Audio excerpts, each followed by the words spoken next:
raz takto prišla ku mne pacientka z takého staršieho ročníku kvôli vyšetreniu štítnej žľazy a bola sprevádzaná dcérou. A tak sme ju vyšetrili a hovorím tej pacientke, no a vy sa liečite na tú akromegáliu, že? A ona, nie, ja nič nemám, nič nie, ja som zdravá. Teraz existuje strašný pomocník a to je internet.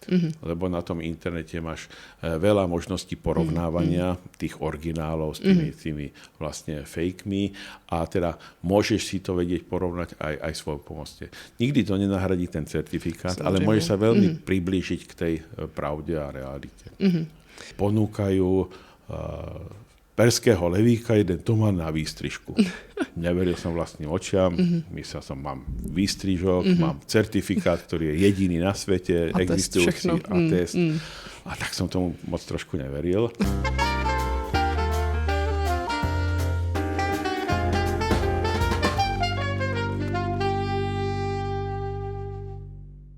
Vážení diváci, vítejte při sledování další epizody Filacastu. Mým dnešním hostem je Petr Vaňuga. Petře, vítej, ahoj. Dobrý den.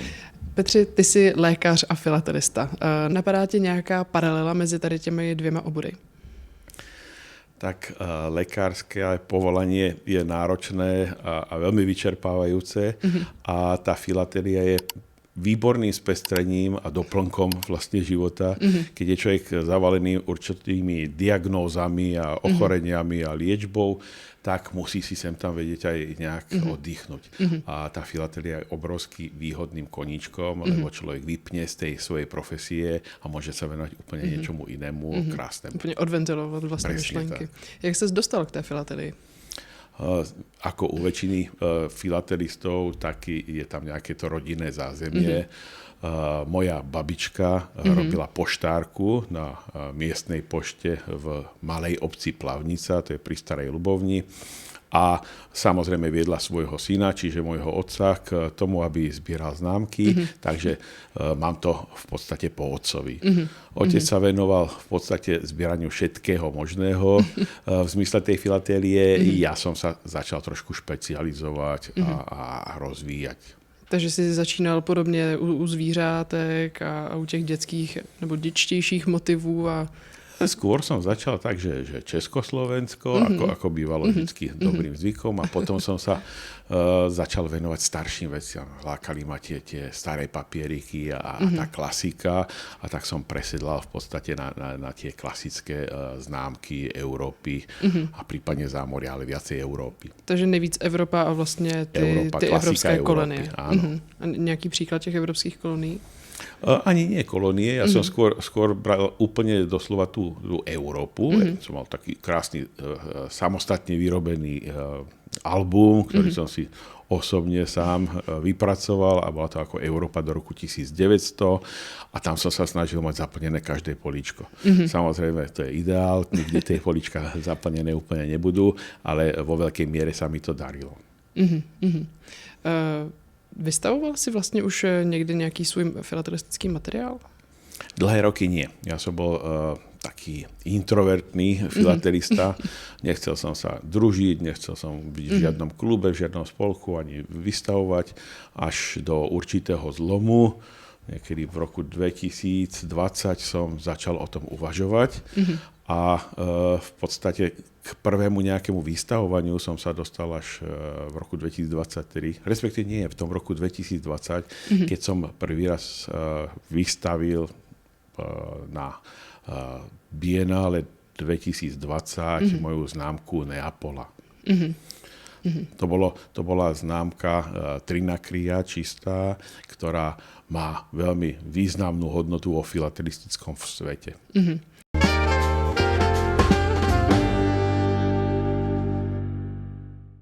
Ty jsi zmiňoval i vlastně ten rok 2023, to si vystavoval taktéž na Biennále.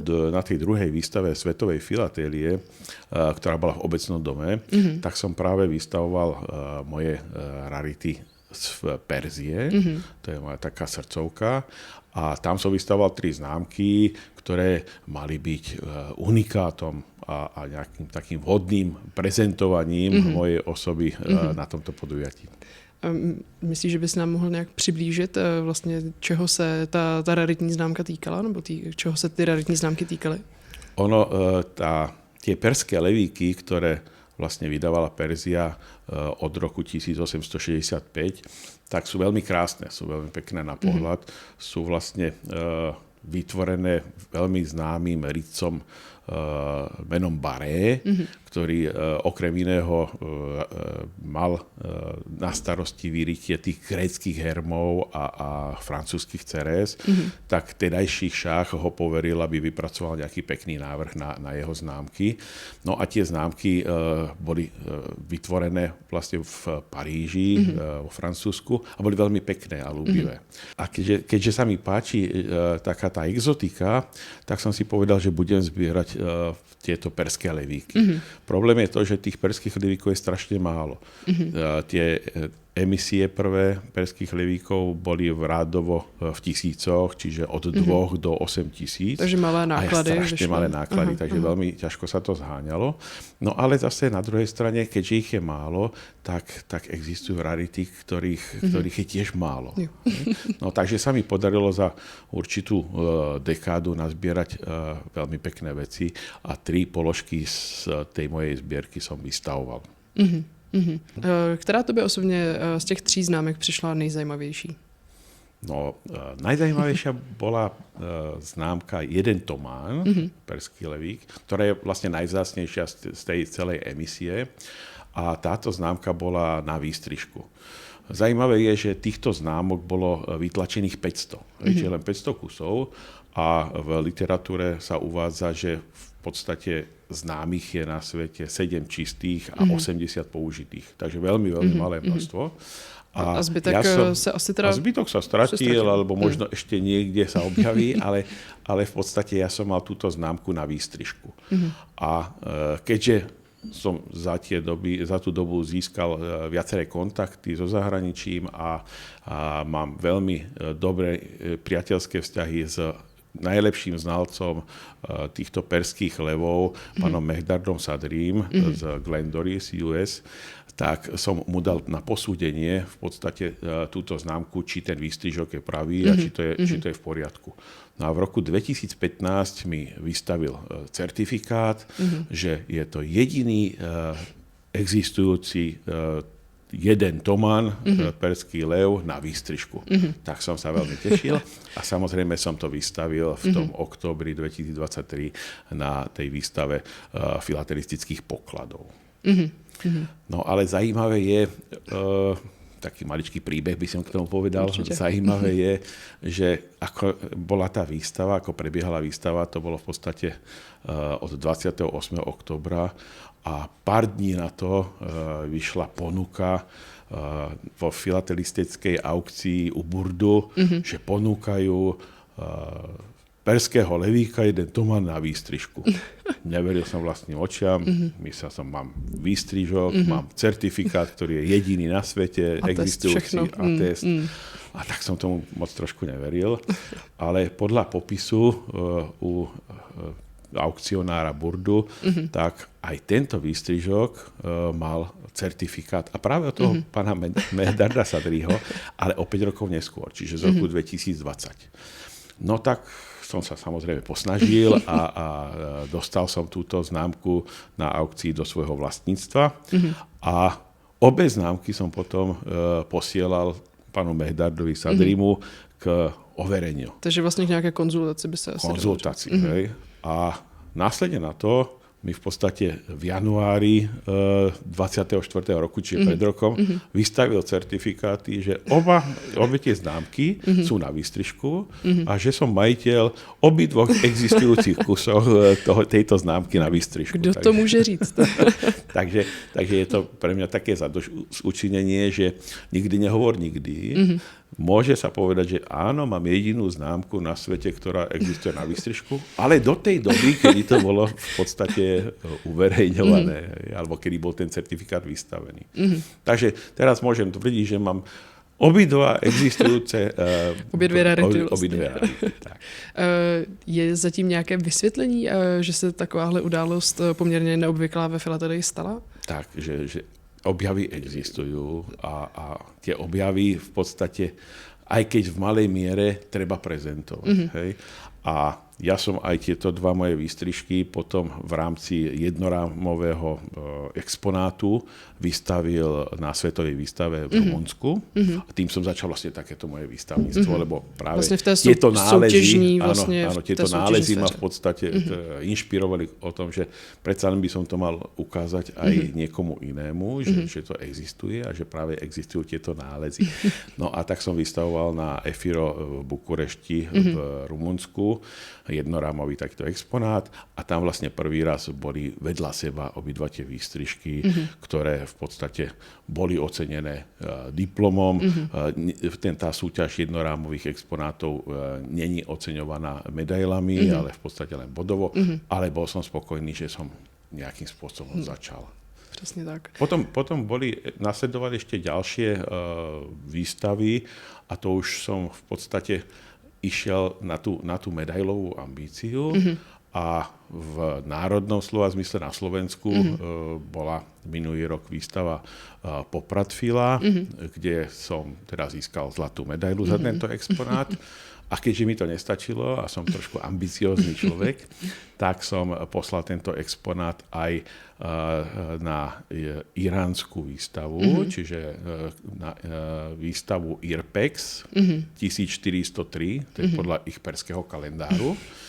A v podstate koná sa pod záštitou Iránskeho filatelistického spolku. A keď bude mať niekto záujem, tak dá sa to aj vygoogliť. A tam som získal tiež zlatú medailu. Takže som v podstate v tomto výstavníckom kvázi štarte veľmi spokojný. A tu laťku si zdal pomerne vysoko. Áno, a tie ambície samozrejme pretrvávajú a tento exponát je prihlásený aj do Birminghamu na tú európsku filatelistickú výstavu, takže tá bude v máji tohoto roku, uvidíme s akým efektom. Chystáš sa i na libereckú výstavu? Chystám sa aj na libereckú. Tam už budem mať iný exponát, tam sa budem venovať Turecku, to je moja taká druhá srdcovka, staré Turecko. Mám tam exponát s pretlačami imprimé, ktoré sú veľmi komplikovanou a zložitou vlastne takou kapitolou v tureckej filatélii, pretože 99,99% pretlačí je falošných. No.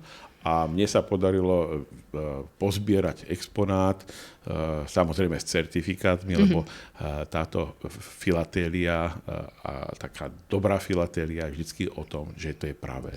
Čiže máte certifikát. Tak sa mi podarilo zozbierať docela slušný exponát, ktorý budete mať možnosť vidieť teda v Liberci, ak prídete.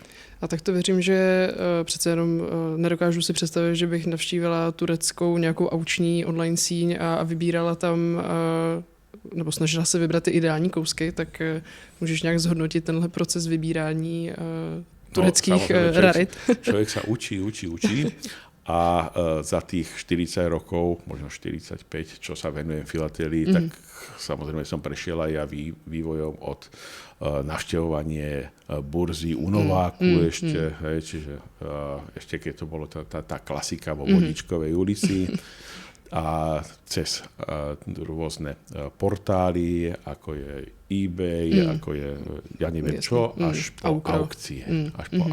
Hej, ktoré sú samozrejme v celosvetovom meradle veľmi zaujímavé. A treba si dávať pozor, že či to je alebo není teda pravé a mať kontakty práve s tými znalcami. Hej. Takže napríklad na to Turecko existuje pán Jakub Nakri, hej, ktorý sa venuje teda oceňovaniu týchto tureckých známok a s tým mám naviazané tiež veľmi dobré kontakty. V každom prípade tieto úseky filatélie alebo tieto oblasti filatélie, ktoré sú komplikované, vždycky treba mať naštudované. Hej, čiže samozrejme. To je o štúdiu.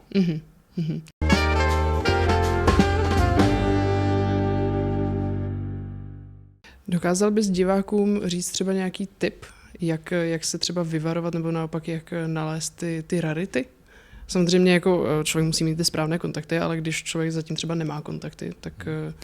Najlepšie, keď tomu rozumieš. To je určite najideálnejší spôsob, ale to rozumieť tej filatérii alebo tej oblasti, ktorú robíš, tak sa musí samozrejme naučiť a existuje množstvo literatúry, teda v papierovej forme, čiže knižnej forme, a teraz existuje strašný pomocník a to je internet.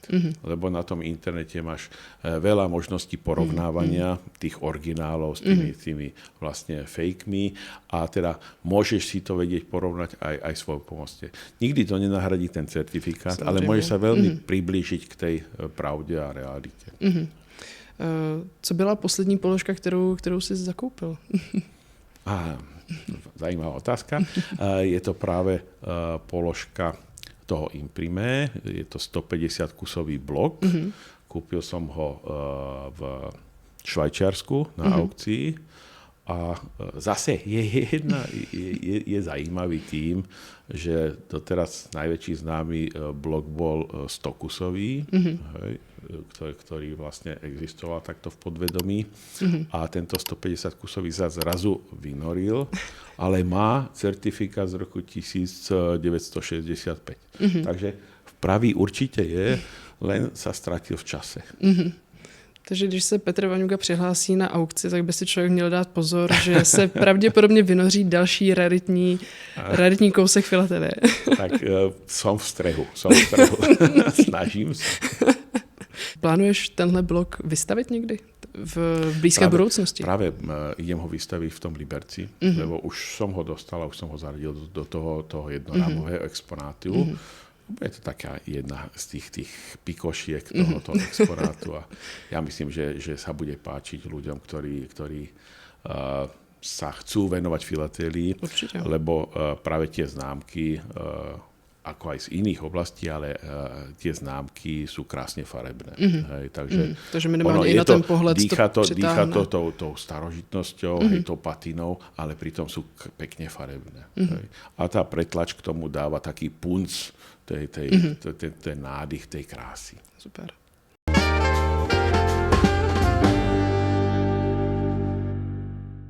Ty jako primář si vlastně zvyklý pracovat s detaily a s nějakou precizností. Je tam nějaká třeba korelace v té vlastně lékařské profesi a v té filatérii? Určite áno, presne to, čo hovoríš, musí byť človek precízny.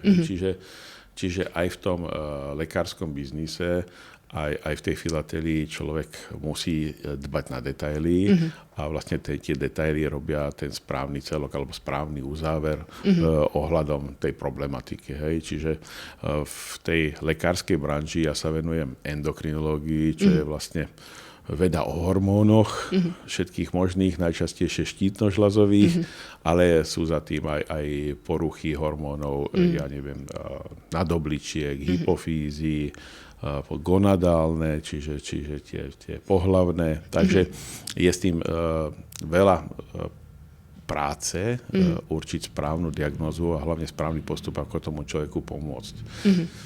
Takže vlastně i znát toho pacienta zase do toho podrobná, znát ten třeba nějaký kontext. Hlavne potrebuje človek vedieť kombinovať jednotlivé výsledky tých laboratórnych parametrov. Čiže vyjde vám z laboratória mračno rôznych hormonálnych výsledkov a tie musíte správne skombinovať, aby ste vedeli určiť, čo tomu pacientovi je a akým spôsobom ho riešiť a liečiť. To je přesně i taková ta paralela v té filatérii, že? Áno, musí človek pozrieť, aká je tá tlač, aké sú zúbky, či je dobrá priesvitka, takže má tam tiež človek možnosť pozrieť veľa detailov a v tých detailoch práve sa môže nájsť tá odlišnosť a tá rarita, ktorú vlastne všetci by sme chceli mať. Naprosto. Myslíš, že ta filatérie ti třeba nějak pomohla v té lékařské profesi? Že třeba, že by se neříkám, že by se ty obory daly nějak kombinovat, ale jestli tam třeba vidíš něco, co... V prvom rade mi odľahčila mysel. Lebo predsa len nie len lekárska branža, ale všetky ostatné v podstate profesie, hlavne tie manažérske, sú veľmi psychicky zaťažujúce. A tá filatélia odľahčí človeka úplne iným smerom a má teda radosť zo života, že sa môže venovať niečomu inému. No a treba si uvedomiť aj ďalšiu vec, a to, že tá filatélia, aspoň v dnešnom slova zmysle a v dnešnom ponímaní, je aj určitá investičná položka a človek potrebuje samozrejme to, čo zarobil svojou prácou a svoje plody nastradaných financií potrebuje nejakým spôsobom aj zúročiť. A niekto kupuje mince, niekto kúpi baráky. Investičný alkohol. Áno, alkohol. Ale to nie. V každom prípade je to tiež jedna z tých možností a zložiek, ktoré tá filatélia prináša. Hej. A v podstate ja vďaka môjmu dlhoročnému priateľovi Davidovi Kopřivovi, ktorého poznám 35 rokov a ktorý v tomto biznise sa pohybuje teda veľmi bravúrne a dobre, tak aj vďaka jeho priateľstvu a jeho prístupu, tak som sa začal venovať nie len tej zberateľskej filatélii, ale aj tej investičnej filatélii. Hej. Čo zase prináša svoje ovocie, pretože keď človek dobre kúpi a zase sa mu podarí dobre predať, tak má z toho aj ten cost benefit finančný. Naprosto. Hlavně i ta radost, že člověk přece jenom udělal ta správná rozhodnutí, která přesně přinesla ty kýžené výsledky. Stejně by mě ale zajímalo, jestli ta filatelie pro tebe je spíš důležitější přesně po tom relaxačním, nebo po té relaxační stránce, anebo po té investiční. Dá sa povedať, že do roku toho 2000, tak to bola relaxačná. Hej? Ako som spomínal, bol som taký skôr do tej zberateľskej, vášnevej hobby filatélie, ktorá mi prinášala radosť, ale posledné roky sa venujem už aj tomu príjem výdaj. To znamená, že nakupujem aj investičné položky a snažím sa predať. Napríklad časť svojej zbierky Perzie som predal na aukcii v Ženeve. Potom niečo som predával aj vo Viedni, takže dá sa veľmi pekne zhodnotiť to, čo človek nastrádal v predošlých rokoch. Hej.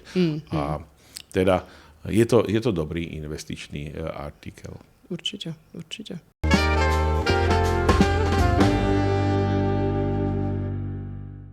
Jelikož jsi teda primář endokrinologického centra, tak máš za sebou i třeba nějakou edukativní zkušenost? Vyučuješ třeba na nějaké škole? Áno, podielam sa na v podstate postgraduálnom štúdiu budúcich lekárov endokrinológov, čiže vlastne podielam sa na tých atestačných prípravách a skúškach týchto budúcich lekárov. No a samozrejme snažím sa pôsobiť aj edukatívne vedecky, čiže tie informácie, ktoré človek získa niekde na kongresoch v zahraničí alebo iným spôsobom, tak na tých domácich fórach sa zase snažím prenášať tieto veci na kolegov lekárov. Takže áno, snažím sa aj v tejto edukatívnej misii vzdelávať alebo pomáhať vzdelávať svojim kolegom mladším a predávať skúsenosti. Já jsem si všimla, že máš na svém kontě přes 100 právě těch publikací, respektive přes 100 nějakých článků přesně v té endokrinologické oblasti. Je tam něco, co tě stále fascinuje na endokrinologii? Endokrinologia je nádherná veda, lebo tie hormóny pôsobia na všetko, hej, a súvisia so všetkým. Hej. A samozrejme, keďže ja pracujem v Národnom endokrinologickom a diabetologickom ústave, ktoré je vlastne centrum endokrinológie na Slovensku, tak tam sa zbiehajú všetky aj tie raritné prípady z toho medicínskeho odboru, ako sú pacienti s akromegáliou, s Cushingovým syndromom, takže také vychytávky, ktoré potom fakt sa dajú veľmi pekne prezentovať a publikovať nie len na fóre Slovenska, ale presahujú teda ten slovenský rámec a v podstate prezentujem tieto veci aj na európskych a svetových kongresoch.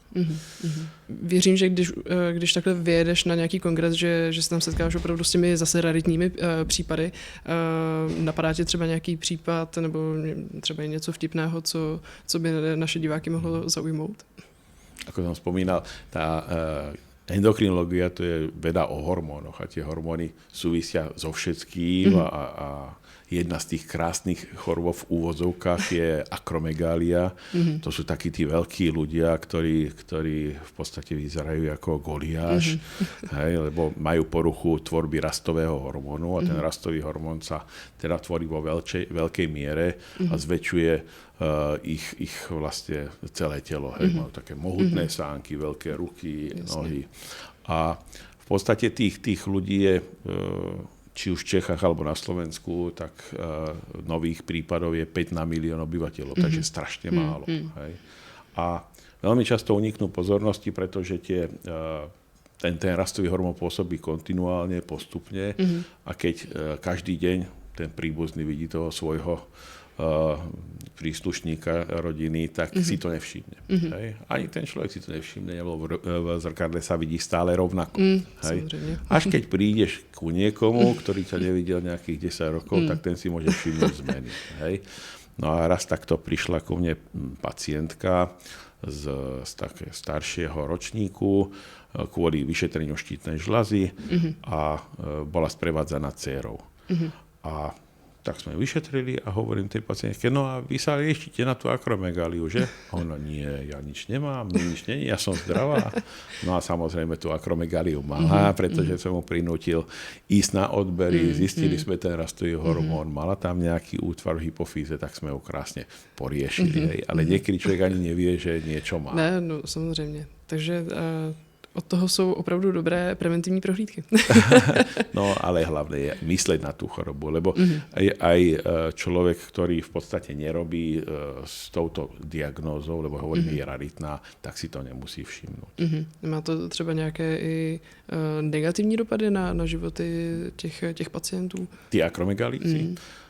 Oni sa veľmi dobre uplatňujú v showbiznise. Hej, to sú tí takzvaní zločinci vo filmoch, takí tí mohutní, veľkí v bondovkách, záporáci, presne tak, alebo vo wrestlingu, hej, čiže majú svoje uplatnenie, ale sú to v podstate chudáci, ktorí sú ozaj postihnutí tou chorobou. Paradoxne ešte ma napadá jeden akromegalik, ktorého všetci poznáte, a to je Shrek. Shrek vlastne mal podklad jedného zápasníka francúzskeho, podľa ktorého vlastne tá postavička vznikla. No, ale oni majú vysoký tlak, oni majú cukrovku, oni majú postihnuté srdce, takže ako tá kvalita života, respektíve tie komplikácie tejto choroby sú samozrejme nie veľmi dobré a človek v podstate trpí. Ale už sa to řadí mezi ty léčitelné choroby. Už sa to dá liečiť, nie vyliečiť, ale dá sa to dobre liečiť. Hej, že tá choroba neprogreduje a v podstate sa zastaví. Tie kostné zmeny, že je mohutný, to už nezmeníte. Hej? Ale nemusia sa zhoršovať práve tie ochorenia, ktoré sú sprievodné a ktoré vlastne toho človeka ubíjajú. Petře, moc krát díky, že jsi byl mým dnešním hostem. Potešenie na mojej strane a som veľmi rád, že som bol pozvaný. A vás diváky zvu k dalším dílům Filacastu.